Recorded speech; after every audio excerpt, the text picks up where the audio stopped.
오늘도 와주셔서 감사드리고요. 바로 사연 읽어보겠습니다. 안녕하세요. 저는 올해 39살 된 남자이고 작년에 결혼을 하게 된 남자입니다. 38살이란 늦은 나이에 결혼을 하게 되니 주변에서도 다들 관심이 많았던 결혼식이었습니다. 근데 이런 결혼식과 동시에 저는 인생의 파국을 맞게 되었어요. 제 신부는 저보다 6살이 어린 사람이었는데요. 다들 절 보고 부럽다는 말을 많이 했어요.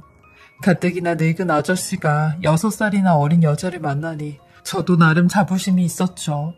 저는 아내를 직원으로 처음 만나게 되었는데요.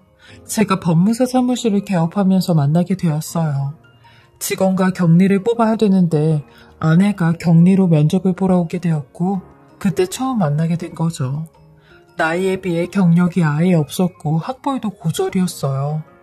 아내 말로는 사수를 해서 대학에 입학을 했는데 집이 망하면서 대학을 포기하고 돈을 벌어야 했대요. 그래서 29살이 될 때까지 손에 잡히는 대로 일만 했다는데 30살이 되던 해 문득 그런 생각이 들었대요. 평생 이렇게 살 순 없겠다 싶은 생각에 앉아서 할 수 있는 일을 찾다가 격리 일을 하기로 마음을 먹었대요. 그래서 늦은 나이에 자격증도 따고 추가로 딸 수 있는 다른 자격증들까지 땄다는데 문제는 취직이 안 됐다는 겁니다. 아내는 아주 절박하고 다급했는데 20여 분가량 면접을 보면서 이 사람의 진심을 느낄 수 있었어요. 그리고 무엇보다 제가 원하던 직원상과 가장 흡사한 사람이었기도 했고요. 그렇게 아내와 처음 만난 건 직원과 대표 사이로 만나게 되었죠. 근데 어느 순간부터 제가 아내를 사모하고 있더라고요. 저희 아내는 미모가 화려하거나 엄청 예쁘거나 몸매가 그렇게 좋은 사람은 아니었어요. 굉장히 수수하고 꾸밈이 없는 사람이었는데 매력이 정말 많은 사람이었죠. 보면 볼수록 사람을 잡아 끄는 힘이 있었어요. 한 번은 아내와 연애를 할 때 재미로 사주를 본 적이 있었는데 아내한테 도화살이 무려 3개나 있다고 하더라고요. 근데 이 도화살이 옛날이야 나쁘게 여겼지만 요즘엔 끼와 매력이 많은 의미로 저희 아내 보고 타고난 연예인 사주라고 하더라고요. 그래서 이렇게 아내한테 끌린 건가 라는 생각도 들었는데 사실 이 말을 듣고 제일 걱정이 되었던 건 남자였습니다. 이렇게 매력이 많은 사람인데 당연히 남자가 꼬이겠지 싶었죠. 근데 아내는 이런 제 걱정과는 달리 다른 남자들에겐 아주 얼음장같이 차가웠어요. 제가 그 모습을 직접 목격했기도 했고요. 제 의뢰인이 아내에게 찝쩍거리며 작업을 걸었다가 된통 당하면서 저희 사무실에도 발을 못 들였죠. 전 이런 모습을 아내를 더욱 믿기 시작했고 아내에게 완전히 빠지게 되었어요. 정신을 차려보니 결혼을 해달라고 제가 매달리고 있더라고요. 그때가 아내와 연애한 지 8개월 정도 되었을 때였는데 저의 프로포즈에 아내는 아주 심각한 표정으로 울기 시작하는 겁니다. 그러면서 현진 씨, 저는 현진 씨랑 결혼 못해요. 결혼하고 싶어도 할 수가 없어요. 라며 미안하다고만 하는데 그게 무슨 말이냐고 하니 본인이 임신을 할 수 없는 몸이라고 하는 겁니다. 엄마가 될 수 없는 몸이라며 아주 힘겹게 입을 대기 시작하는데 저 사실 26살 때 자궁암 진단을 받게 됐어요. 그래서 자궁 적출하는 수술까지 받았고요. 어린 나이에 여자로서의 삶도 끝났다고 생각을 했어요. 그래서 그날 이후로 남자는 만나본 적도 없는데 현진 씨를 만나게 된 거예요. 그리고 현진 씨 만나면서 처음으로 결혼이란 걸 하고 싶었어요. 제 몸이 이럼에도 불구하고 양심도 없이 현진 씨랑 결혼을 하고 싶었는데 얼마 전에 현진 씨가 저한테 했던 말을 듣고 나선 현진 씨랑 결혼은 하지 못하겠다라는 생각이 들었어요. 라고 하는데 제가 무슨 말을 했냐고 했어요. 그러니 현진 씨가 아이는 많이 낳고 싶다고 했잖아요. 조카들만 봐도 너무 이뻐서 내 아이는 가능한 셋 이상은 낳고 싶다고 했잖아요. 그 얘기를 듣는데 내가 현진 씨한테 해줄 수 없는 부분이구나 라는 생각에 마음을 접었어요. 그래서 결혼은 못할 것 같아요. 미안해요. 라며 몸을 사시나무처럼 떨며 이야기를 하는데 저는 그 말을 듣자마자 아내를 있는 힘껏 안아주었어요. 다른 건 생각할 필요도 없었죠. 저는 아내 하나만 있으면 됐으니까요. 짧은 연애 기간이었지만 운명이란 생각이 들었어요. 그 전에도 여자를 몇 번 만났지만 이 사람처럼 운명이란 생각이 들었던 사람은 단 한 명도 없었거든요. 그렇게 저는 이 모든 걸 다 감수하고 아내와 결혼을 하기로 마음을 먹었습니다. 근데 아내나 저나 제일 걱정스러웠던 건 바로 저희 부모님이었는데요. 이 사실을 어떻게 이야기할지가 가장 고민이었죠. 그렇게 머리를 맞대서 생각한 결론이 저한테 문제가 있어서 임신이 안 된다고 거짓말을 하자고 했어요. 일단 결혼은 하고 나중에 임신 얘기가 나오면 그렇게 말씀을 드리자고 했는데 아내도 울먹거리며 현진 씨가 그렇게 말해준다면 나야 너무 고맙죠. 내가 평생도록 이 은혜 갚으면서 살게요. 너무 고마워요. 나 살려줘서 라고 했어요. 물론 부모님께는 대못을 받는 일인 걸 알았지만 그 정도로 이 여자를 포기하고 싶지 않았습니다. 그렇게 저희는 양가 부모님께 인사를 드렸고 상견례 후 결혼식 날짜까지 잡았습니다. 한참은 결혼 준비로 바쁘던 때 장모님께서 할 말이 있다며 저를 찾으셨고 처갓집에 가니 혼인신고 얘기를 하시는 겁니다. 아니 요즘 트렌드가 혼수 준비보다는 혼인신고부터 먼저 하는 분위기 아닌가? 내 집 마련도 있고 하니 혼인신고부터 하는 건 어떤가? 라고 물어보시더라고요. 행복주택의 경우엔 인기지역은 청약 경쟁률도 높으니 서두르는 것도 나쁘지 않을 것 같다고 하셨어요. 하긴 혼인신고를 하고 신혼부부 대상이 되면 대출 조건도 완화가 되기에 저한테도 나쁘지 않은 일이었죠. 법무사 사무실 낸다고 은행에 빚을 좀 많이 졌는데 그렇게 대출을 받을 수 있다면야 저한테는 좋은 조건이었어요. 그래서 저희는 먼저 혼인신고를 하고 결혼 준비를 하였습니다. 확실히 혼인신고를 먼저 하고 결혼 준비를 하니 마음가짐도 다른 것 같았어요. 뭐랄까 정말로 어른이 된 기분이었습니다. 그리고 평생을 함께할 동반자가 생겼다는 기분이었죠. 저희는 모든 준비를 다 끝내고 마지막으로 신혼여행지만 정하면 됐었어요.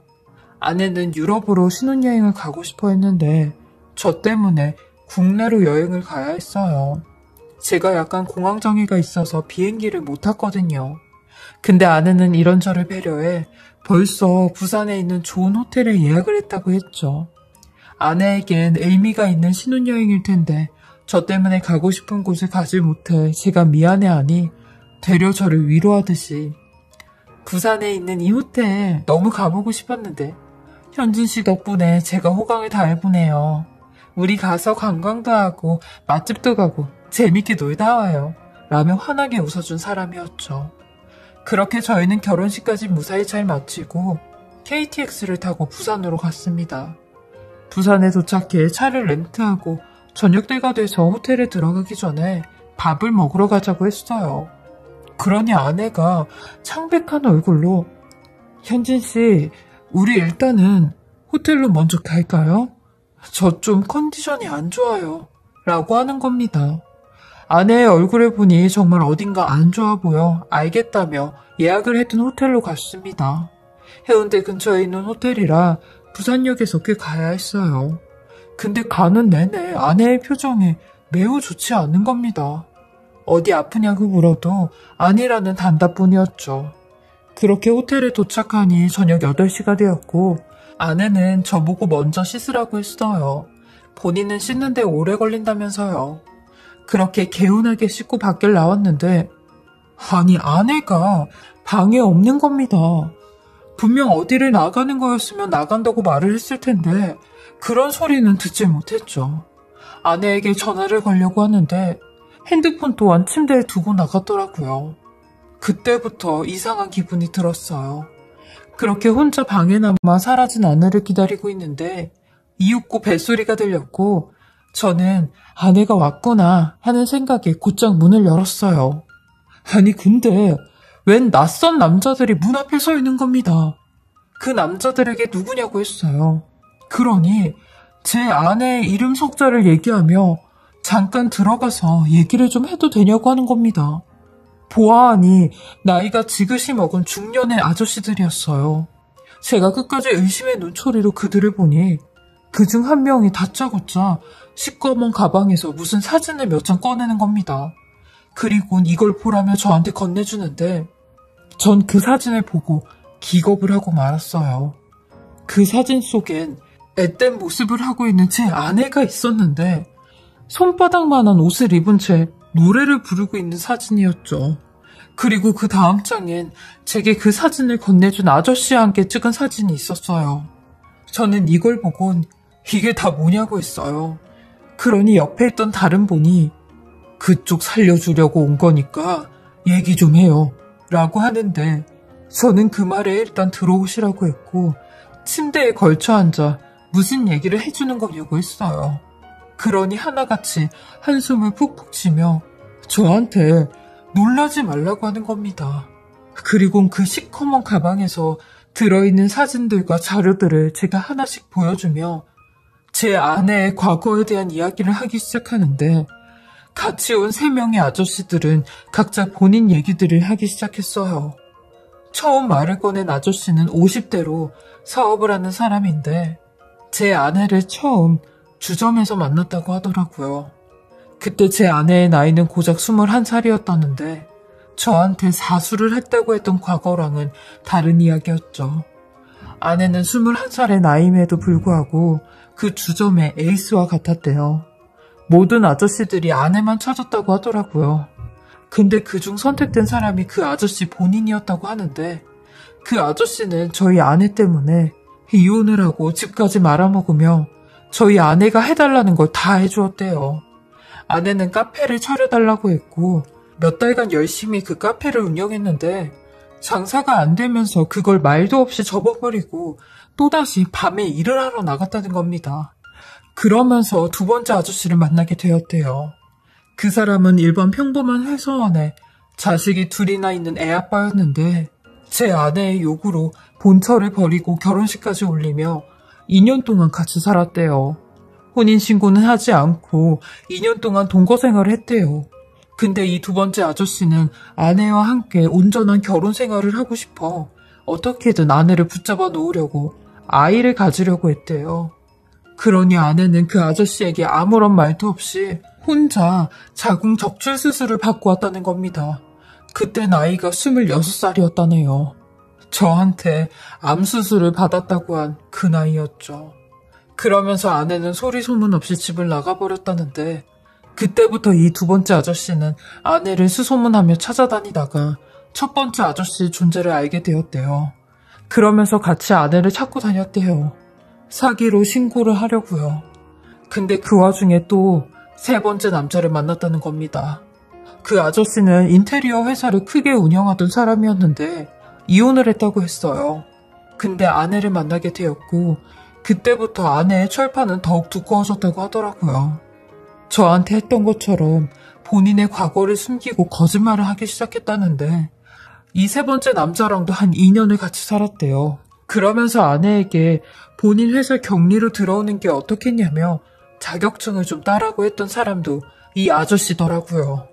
그렇게 아내는 자격증을 따고 2년 동안 이 아저씨 회사에서 격리로 일을 하며 어마어마한 회사 돈을 횡령하고 잠적을 했다는데 첫 번째, 두 번째 아저씨가 나타나면서 아내의 과거에 대해 전부 다 알게 되었대요. 근데 또 본인들 같은 피해자가 나타났다며 저를 찾아왔다는 겁니다.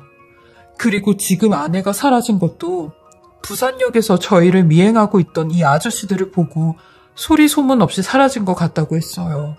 어쩐지 아내의 표정이 갑작스럽게 안 좋아진 이유가 이 사람들 때문인 거죠. 저는 이 모든 아내의 화려한 과거 이야기를 듣고 넋이 나갔어요. 믿고 싶...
믿지 않았지만 믿을 수밖에 없었던 게 모든 증거들을 그분들이 보여주었거든요.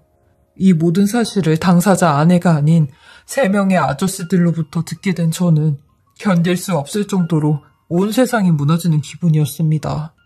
내 모든 걸 포기하고 심지어 부모님한테 거짓말을 하고 지키려고 했던 이 여자가 알고 보니 아주 만인의 여자였더라고요. 이 3분도 아내를 몇 년 동안 찾고 추적한 끝에 또 다른 피해자를 만나고 있다는 걸 알게 되어 이렇게 저를 찾아왔다고 했어요. 왜? 사람이 너무 화가 나 감정이 컨트롤되지 않으면 아무 소리도 안 들리잖아요. 저도 그 순간 아무런 소리가 들리지 않았어요. 이 여자를 도대체 어떻게 해야 되나 그 생각뿐이었죠. 그리고 이제야 퍼즐이 맞추어지는 듯 아내와 장모가 혼인신고를 먼저 하라고 했던 말도 이해가 되더라고요. 이분들 말로는 제가 마지막 타겟이었던 것 같다는데 저는 고개를 숙여 아무런 말도 하지 않고 있었어요. 그리고 억울함에 눈물만 나왔죠. 어떻게 만나도 꼬여도 이딴 여자가 꼬이는지 제 스스로가 원망스러웠어요. 제가 훌쩍대는 소리를 듣곤 그 중년의 남자 3분도 저한테 어떻게 하실 거냐고 하는데 같이 고소를 하자고 하더라고요. 저런 여자는 아예 매장을 시켜버려야 된다면서요. 일단 저는 그 사람들에게 받은 모든 증거들을 달라고 했고 연락처를 받은 후 다시 연락을 드리겠다고 했어요. 그리고 그날 바로 부산에서 올라와 처갓집을 찾아갔습니다. 그러니 장모님과 장인어른 본인들은 모르는 일이라며 발뺌을 하는데 자기네들도 딸이랑 연락한 지 불과 몇 개월밖에 안 돼 이런 일이 있었던 것도 모른다며 나가라고 하는 겁니다. 결국 저는 아내를 상대로 혼인 무효소송을 진행하였고 아내가 전에 살던 집으로 소장을 보내니 신혼집으로 저를 찾아왔어요. 그리곤 제 앞에 무릎을 꿇으며 현진 씨, 그 아저씨들 나 모함하는 거야. 예전부터 나를 좋아한 사람들이었는데 스토커처럼 내 인생을 망치려고 하는 사람들이라고. 내가 얼마나 현진 씨를 사랑하는지 몰라? 라고 하는 가식스러운 그 여자의 얼굴에 그 모든 증거들을 던져버렸어요. 그 남자들이랑 찍은 사진들부터 통장 거래 내역, 문자 내용, 심지어 그 사람들과 같이 했던 동영상 USB까지. 이걸 보고도 그딴 소리가 나오냐고. 너는 이제 콩밥 먹는 일만 남았다고 했네요. 당장 내 집에서 나가라고 무릎을 꿇고 있는 그 여자를 문 밖으로 내팽개쳤어요. 그러니 갑자기 표정이 싹 변하더니 무릎을 탈탈 치며 일어났는데 아씨 등신 같은 놈 하나 잡아서 땡 잡았다 싶었는데 웬 날파리들 때문에 일을 다 망쳐놓네 하며 너라고 뭐 별 볼 일이 있는 줄 아냐? 너도 그 인간들하고 똑같은 남자야. 네가 뭐라도 되는 줄 아냐? 하며 가르침을 받고 소송하라고 큰 소리를 치는데 사람이 저렇게까지 바뀌는구나 싶었습니다. 결국 저는 혼인 무효 소송을 진행해 무효 처리는 되었어요. 그리고 그 여자는 사기로 재판을 받고 있는 것 같았어요. 부산까지 찾아와 저에게 어마어마한 사실을 알려준 그 아저씨들은 저에게 가끔씩 재판 진행에 대해 말을 해주고 있는데 아마 회사돈 횡령으로 실형을 받을 것 같다고 했어요. 이런 끔찍한 일이 일어난 지 벌써 1년이 다 되어 가는데요. 저는 아직까지도 꿈을 꾼 것만 같아요. 사실 사기 결혼 당하는 사람들 보면 이해가 가질 않았는데 막상 제가 피해자가 되어보니 이해가 가더라고요. 그런 사람들한테 한번 빠지게 되면 블랙홀처럼 빨려 들어가는 게 사기를 당할 수밖에 없는 것 같다는 생각이 들었죠. 이제 저는 그 누구도 믿질 못하는 사람이 되었어요. 특히 여자들은 더 믿질 못하죠. 장가가는 건 꿈도 못 꾸고 한 가정의 가장이 되는 소박한 꿈도 사라지게 되었네요. 제가 이렇게 사연을 보내게 된 이유도 저처럼 이런 사기 당하시지 마시고 결혼할 상대방을 잘 알아보시고 결혼하시길 하는 마음에 이렇게 사연을 보내게 되었습니다. 제 긴 이야기 들어주시고 읽어주셔서 감사하고요. 다들 별탈 없는 인생을 사시길 바라겠습니다. 지금까지 커피앤톡이었습니다.